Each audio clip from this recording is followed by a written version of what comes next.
2024 was a disastrous year for hunting in so many ways. We saw almost monthly mainstream news coverage exposing the lie that is trail hunting. Major landowners such as the Ministry of Defence decided to give 0 licences to hunt, and to top it all off, the Labour government doubled down on their commitment to ban trail hunting and strengthen the Hunting Act. So in this video, I thought it would be quite interesting for us to sit down together and take a closer look at some of the most bizarre and desperate arguments made by those on the pro-hunt side and see what we can take away from it. First up, we had to endure the frankly ludicrous campaign led by the organisation Hunting Kind for hunters to become a protected ethnic minority, where they saw coverage on almost all of the major news talk shows. A pro-fox hunting group has prepared a legal case, a formal case,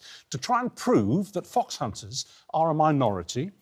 Yes, you heard that right, that fox hunters are a minority. It's awful, isn't it? Whose views should be protected under equality laws. But should they receive the same legal protections as minority groups? Well, no. The group's chair is Ed Swales, and he's joined us here this morning. We're also joined by civil rights activist and academic Chantal Lunt, who says that this legal claim, in her words, is an insult. I have to say, we've had very powerful views on either side of this argument through from the viewers this morning. Setting aside many people's visceral contempt for fox hunting, they absolutely hate it. Setting that aside, there is a lot of opposition to the concept that you can equate yourself with a special interest group, say for the disabled, because you can't choose to be disabled, but you can choose to be a fox hunter.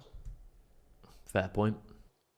Sure. Well, I hear that absolutely, and I think it's a complicated area, but under the Equality Act, luckily, protections, diversity, minorities is quite a broad encompassing set of law, and therefore within that, under the category of belief, not anything else, but under belief, one can have a protected belief. In fact, it is a protected... But why does it need protecting? I mean, it's against the law for a start. Yes. You're not allowed to hunt. What do you need protecting from? Yeah, exactly. We need protecting for... Right, now get this bit, this is comical. ...that massive, unreported abuse, violence, intimidation, hatred, hate speech, and just disruption of our way of life. Wouldn't the existing law cover that? Well, it doesn't seem to work. It doesn't seem to be policed. Whether it's two-tier or not, I wouldn't like to say.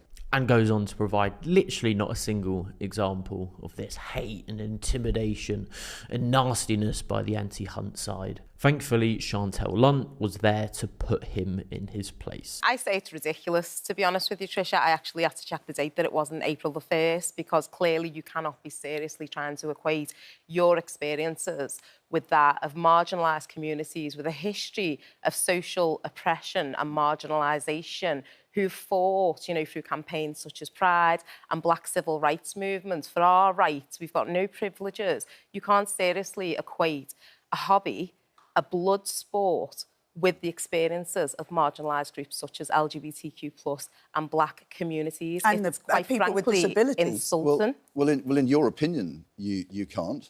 In my opinion, you can. And we're looking at the detail of the Equality Act and minority protections. And if you don't think that we've been oppressed, then you need to realise what we're doing. And, I mean, I just can't get over this idea that it's somehow hunters who are being oppressed, when it's hunts who have been literally flouting the law for the best part of 20 years and have continually been killing wildlife and wreaking havoc on communities all over the country. We've seen hunts literally tear foxes apart in back gardens, even killing pets in broad daylight, whilst being supported by thugs and people walking through the streets doing Nazi salutes. And he's got the audacity to say they're being oppressed, because basically he's pissed off that the game is up and the lie that is trail hunting has been well and truly exposed. A few weeks later on Talk TV, royal correspondent Rupert Bell backed the position held by Hunting Kind. So let's take a look at that. There's a great deal of anti-hunting sentiment, and it sometimes does step beyond what is considered reasonable. And it's that, I think, is why the hunting community feel persecuted. Now, going back... The hunting community feel persecuted. How about the wildlife that hunts persecute every single week. Any thought for that? Back to 1997, when the Countryside Act was got in, when the last time a Labour government going in, the last thing I ever thought I'd see my late father do was go on a protest when the Countryside Alliance mounted that huge protest, well, sort of saying don't ban in Hyde Park. So I think to the hunting community... I mean, this is the irony of all of this, that 20 years ago, as he alludes to, there was this huge pro-hunt march, this pro-fox hunting, don't ban it cry from loads of people.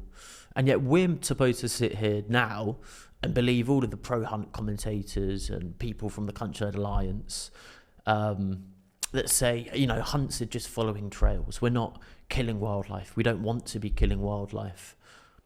We're meant to just believe that in such a short space of time, all of these hunts are now super law-abiding and are just following trails. And it's ludicrous. Do feel that persecuted in a sense. Now, they're going to say, the hunting community say, well, what about the poor fox? There you go. Well, the thing about the fox is he has no known predator.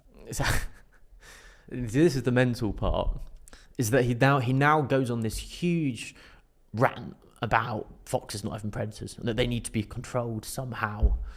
But yet, in the same line of argument, these people are trying to uphold the idea that hunts are trail hunting, but yet are defending the fact foxes need to be killed and that there's no predator as an argument for what? For fox hunting still? It's like they don't understand what they're actually trying to put across anymore. It's bonkers.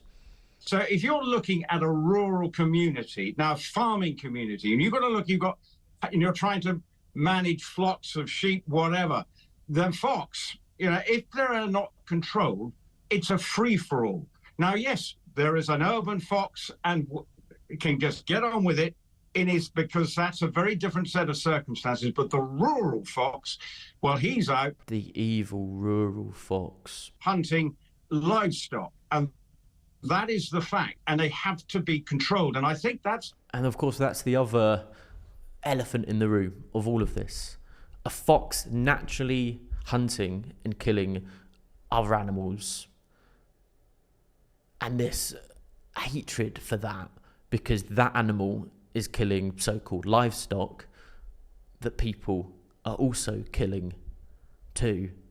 It's just this weird hypocrisy when it's trying to stop the natural behaviour of an animal killing other animals because they're killing the animals we want to kill to eat. Bonkers, absolutely bonkers stuff. There is I cover racing as well. There's a rural-urban disconnect as to what goes on. Hunting is just part of that disconnect between the rural and urban community. And there we have it. The now boring, tiring argument that all these people now seem to go back to, that there's this disconnect between us townies and those in rural areas, despite the fact polling consistently shows that the vast majority in both rural and urban areas, as demonstrated by YouGov actually recently did a massive national poll to look at society's views in Britain on hunting, and they found literally hardly any difference at all between rural and urban views to hunting. It's a myth, this idea that the all these rural people actually love hunting, and it's the urban folk trying to destroy communities and destroy a pastime. Just not the case. And even the Countryside Alliance can't resist but go down this line of attack. This is the rant that their chief executive Tim Bonner went on over the festive period. Frankly, the organisations, animal rights groups, and a part of the Labour Party, sadly, remain utterly obsessed with this issue, and it's got nothing to do with animal welfare. Yes, we're obsessed with this issue because we're seeing people on horseback with a huge pack of hounds tearing wildlife to pieces. We're pissed off. We're sick of wildlife being killed. It's got nothing to do with wildlife. It's to do, as you introduced, the Hunting Act didn't get rid of hunts. And there is a group of people who hate that. They hate the fact that hunts still exist and they'll still be out today, and there'll be thousands and thousands of people going out to support them today. They hate that, and they want to try and get rid of them. We want to try and get rid of hunts because they're killing animals, yes. This is ethnic cleansing in the countryside, if you like. Ethnic cleansing in the countryside. Because there are people that care about animals that want to see hunts stop killing animals, and he's calling this ethnic cleansing. I mean, may we remind Tim that during the National Trail Hunting Day, this flagship event that was put on to try and get across that trail hunting is this law-abiding pastime, that wildlife aren't being killed, and they invited the press, politicians, police. I mean, hardly anyone turned up. On their own site, on the British Hound Sports Association, on their website, they said that 30,000 people showed up to all of the events across the entire country. That's about the same number that go to Norwich City games in the Championship each weekend. And that was the national figure. Hardly anyone's involved in hunting these days.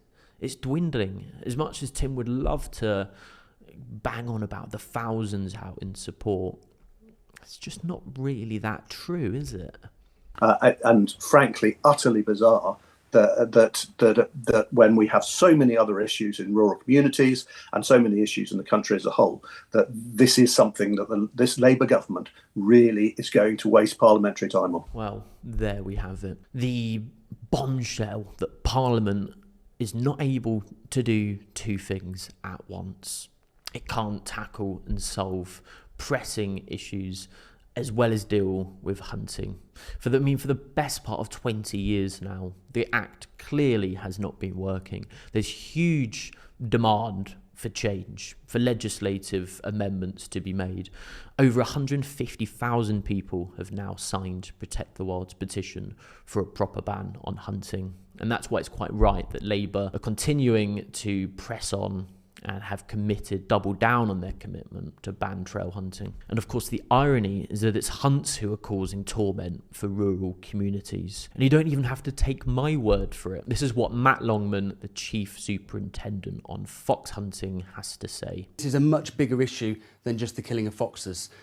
This is not a small group of people who are protecting animal rights, but rather large swathes of communities who are facing intimidation, criminal damage, pets being destroyed, all of these things we've seen and more. And so we need to be far-reaching in our policing response and answer their cries to be kept safe in their communities. I think what we can learn from all of the pro-hunt meltdowns over the last 12 months is that we are well and truly winning. And what's really interesting is that the main arguments put forward by the other side are rarely passionate defences of trail hunting being a legitimate pastime, or that hunts aren't deliberately hunting wildlife, but that hunters themselves are being persecuted and that they're the victim of two-tier policing. Poor them. Isn't it awful that a proper spotlight is being shone on their activities? And even leading police chief like Matt Longman calling trail hunting what it is, a smokescreen for the illegal hunting of wildlife. They've had it all their way for such a long time now. It's so good to see them finally facing proper scrutiny. And all I can say is may 2025 be the year that this Labour government give time for wildlife and we see a trail hunt ban that once and for all ends the killing of wild animals by hunts. If you like what we do and would like to support Protect the Wild,